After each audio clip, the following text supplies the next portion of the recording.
Hello les Gémeaux, j'espère que vous allez bien. Aujourd'hui on se retrouve pour votre guidance de la semaine du 2 au 8 septembre 2024.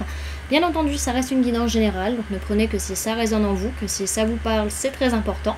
Comme toujours, je vous inviterai à aller voir votre signe solaire, ascendant, lunaire, pour avoir le plus d'informations possibles pour vous pour cette semaine. Et pour les personnes qui souhaitent prendre rendez-vous, que ce soit pour un soin énergétique, un accompagnement holistique, une guidance privée, du feng shui, de la géobiologie ou de l'architecture d'intérieur, vous avez mon adresse mail en barre d'infos, ainsi que les liens pour réserver directement le rendez-vous qui vous intéresse. Également pour les personnes qui sont intéressées par les événements à venir, que ce soit des événements que je propose ou des événements auxquels je participe et où vous pouvez me retrouver, vous avez le lien en barre d'informations.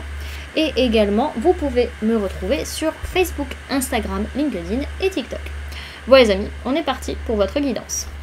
Alors, sur cette semaine, par rapport soit à la vie de famille, soit à une entreprise, en tout cas quelque chose que l'on a construit avec d'autres personnes et qui est stable, qui est sécurisant, là on est vraiment comblé de bonheur, on se sent super bien, soit avec ses collègues, soit avec ses enfants, avec son partenaire, avec sa famille, ses frères, ses sœurs, on est comblé de bonheur et on est super ravis de ce qu'on a construit ensemble et de comment ça se passe.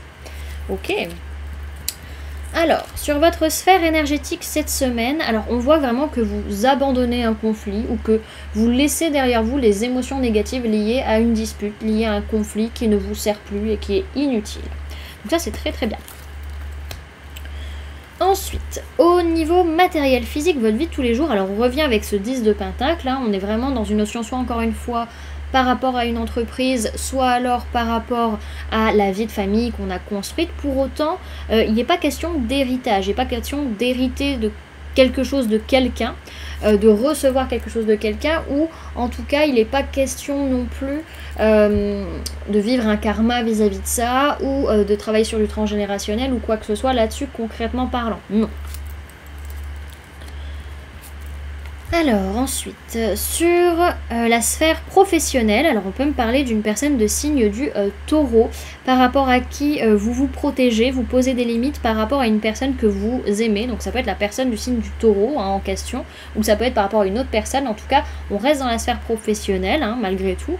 Pour d'autres, c'est pas une personne du signe du taureau, mais ça peut être par rapport à une formation, une élévation, le fait de changer, le fait de grandir, de vous former ou de former une personne, en tout cas vous posez des limites vis-à-vis de ça, vous vous protégez par rapport à une personne, encore une fois, que vous aimez, pour qui vous avez de l'affection dans votre vie professionnelle. Ok. Et au niveau sentimental, alors cette semaine on a vraiment peur de revenir en arrière, peur de perdre ce qu'on a construit par rapport au fait de soit de s'ouvrir à quelqu'un, soit de déménager avec une personne en particulier. En tout cas, on a peur que le fait de faire bouger les choses, le fait que les choses avancent, en fait on ait peur de perdre ce qu'on a construit et qu'on revienne en arrière et que en fait on perde tout quoi, en fait d'une certaine manière, concrètement parlant, matériellement parlant. Ok. On va aller voir un petit tirage à 5 cartes pour voir l'évolution de votre semaine un peu. Alors, semaine du 2 au 8 septembre 2024 pour les Gémeaux, s'il vous plaît mes guides. Alors, ça c'est pour le premier tas. Ouais. Ok. Donc on voit que le lundi, on peut avoir quand même des blessures qui se réveillent, soit par rapport à un homme ou une polarité masculine. Ça peut être par rapport à votre vie matérielle, physique. Ça peut être également par rapport à une personne du signe du bélier. Et par rapport à ça, vraiment, alors c'est une blessure d'abandon essentiellement qui peut ressortir. On a cette notion, vraiment, il va falloir s'ancrer pour laisser les émotions négatives derrière et pas s'accrocher à ça. Ok, ouais, mardi on va être un petit peu, on va être un peu down, on est encore dans une certaine tristesse, mais là c'est nous qui décidons vraiment de laisser partir ce qui va plus en fait émotionnellement parlant, dans les relations, dans nos émotions, on laisse couler, on laisse partir, c'est pas évident, mais on le fait quand même. Milieu de semaine, on voit qu'il peut être question des enfants si vous en avez ou de votre enfance. Il peut être question d'une personne de signe d'eau également. On va être dans la créativité, on va être dans l'ouverture, on va être dans quelque chose de très insouciant, de très léger aussi. Très rêveur. Ouais, le jeudi, on peut avoir tendance à être sur la défensive vis-à-vis d'une personne du signe du Capricorne, ou alors vraiment à rester dans sa bulle par rapport à ce que cette personne peut dire, ou si c'est pas une personne du signe du Capricorne, ça peut être par rapport à des situations un peu obsessionnelles ou très malsaines, où il y a vraiment de la manipulation. Ok. Et vendredi, on est comblé de bonheur, comblé de joie, alléluia. Peut-être parce que c'est l'arrivée du week-end, je ne sais pas.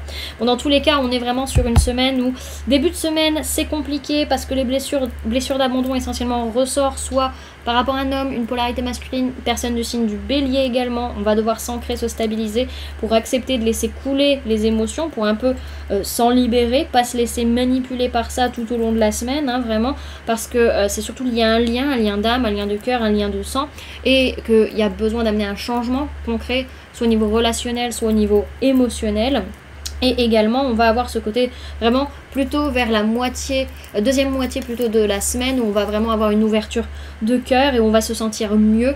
On va sentir vraiment qu'on est guidé, qu'on va dans la bonne direction relationnellement et émotionnellement parlant.